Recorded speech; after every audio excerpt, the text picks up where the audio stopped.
Quinta corsa dall'Arcoveggio, confronto per soggetti di categoria F, sono in 9 al via, 1 Sheridan Treb, 2 Ulisse 3B, 3 Sympathy Trio, 4 Urder Ronco, 5 Tempest Treb, 6 Vortice Leo.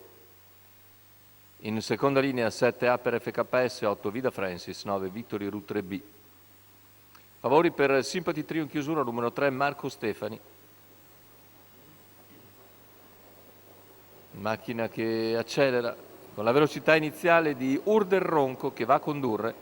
Veloce anche Tempest Treb o il Sympathy Trio. Tempest Treb si accoda, Sympathy Trio rimane invece al largo di Sheridan Treb, partito veloce lungo la corda, intanto guida a buona andatura il battistrada.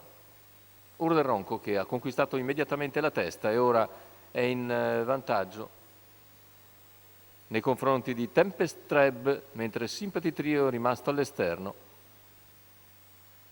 Si è adeguato e ora progredisce gradualmente. Intanto 29,6 per i primi 400 di gara con Urder Ronco che mantiene ritmo selettivo.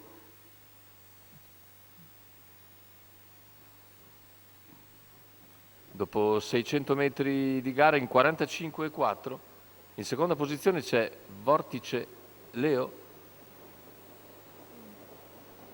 che è partito molto sollecito, invece è rimasto attardato Tempest Treb, e 1 minuto e 6 decimi il passaggio agli 800, con Sympathy Trio che per il momento non riesce ad avvicinare Urder Ronco.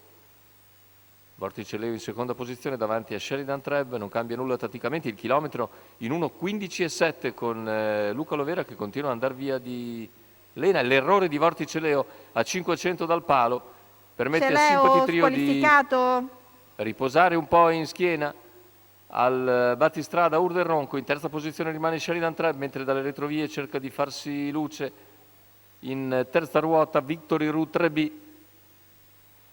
Viene anticipato però da Sheridan Treb, il completamento della piegata.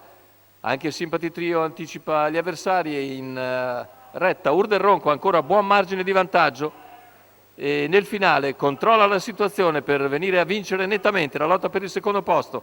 Vede emergere Sheridan Treb che sul palo dovrebbe aver preceduto Upper FKS e Victory Route 3B, finiti molto vicini. La vittoria per Urder Ronco che va via a gran ritmo per tutto il percorso, 1:14,7 il ragguaglio conclusivo. Il secondo posto lo conquista all'interno a sorpresa Sheridan Treb, mentre per il terzo bisogna vedere, ecco, andiamo a rivedere Upper FKS, probabilmente riesce a precedere di misura Victory Route 3B lanciato a centropista, 4:17 il probabile arrivo della quinta corsa dall'Arcoveggio. La vittoria per Urder Ronco e Luca Lovera, 4,83 al totalizzatore. Il training di Urder Ronco è di Diego Dall'Oglio.